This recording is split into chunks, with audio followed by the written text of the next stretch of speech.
The next time you open a bag of potato chips, pay attention to the crunch. The exact sound it makes, and the pressure required to shatter it, wasn't an accident.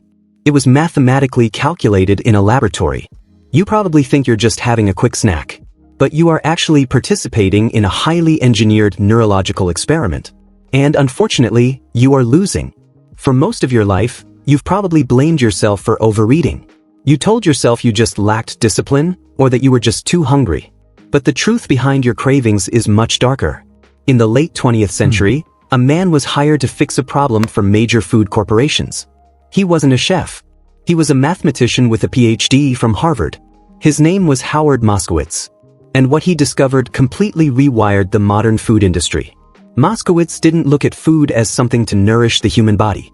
He looked at food as a chemical code to hack the human brain. When tasked with creating a new flavor for a famous soda company, he didn't just mix a few syrups together to see what tasted good. He created 61 microscopic variations of sweetness. He tested them on thousands of ordinary people. He wasn't looking for a good taste.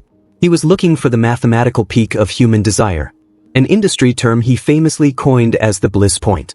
The Bliss Point is the exact, scientifically optimized ratio of sugar, salt, and fat that overrides your brain's natural ability to realize you are full. To understand why this works so flawlessly on you, you have to look back at the history of human evolution. For 99.9% of human history, starvation was your ancestors' greatest threat. Pure sugar, heavy fat, and dense salt were incredibly rare in nature. When a prehistoric human found a rare source of dense calories, their brain released a massive, overwhelming dose of dopamine. It was a survival command: eat as much of this as physically possible right now, because tomorrow it might be gone and you might die.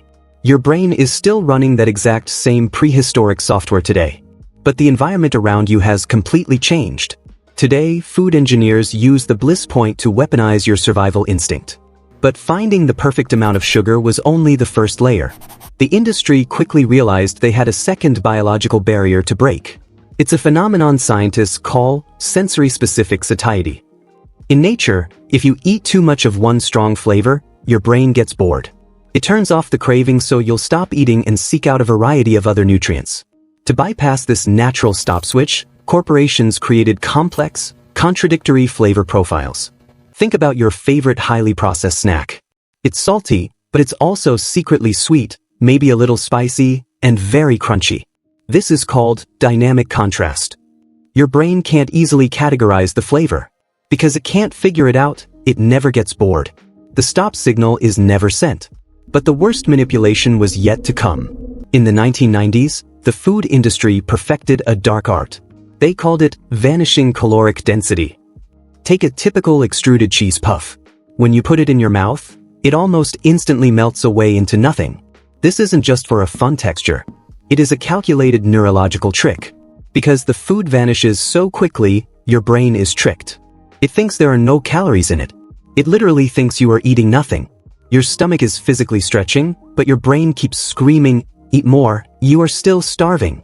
This is exactly why you can eat 1,000 calories of snacks and still feel completely empty. The truth is, you are not eating food anymore. You are consuming highly processed edible substances explicitly designed to bypass your biological stop switches. And the people designing these products know exactly what they are doing. In 1988, Philip Morris, the largest tobacco company in the world, bought Kraft Foods, a major food manufacturer. They transferred their top executives and behavioral scientists from tobacco directly into the food division.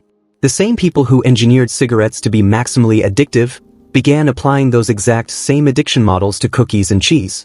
They started using functional MRI machines to scan human brains. They watched exactly how different chemical compounds lit up the brain's reward centers. They coined a sinister new goal: stomach share. The goal wasn't to feed you. It was to monopolize the physical space in your gut. They spent billions of dollars optimizing the exact millimeter of crunch, the specific viscosity of the cheese dust, and the exact milligram of sodium, all to ensure that when you open that bag, you physically cannot stop. We treat overeating in our society as a moral failing. We call it a lack of discipline, a sign of personal weakness. We look in the mirror and tell ourselves we just need to try harder tomorrow. But you were never fighting against your own willpower. You were fighting against an army of PhD chemists, mathematicians, and supercomputers. Their only job is to hijack your ancient survival instincts for profit. So the next time you find yourself staring at the bottom of an empty bag, feeling guilty and ashamed, remember this. You didn't lose control. The system worked exactly as it was designed to. You didn't fail the test. You were just never told that you were the experiment.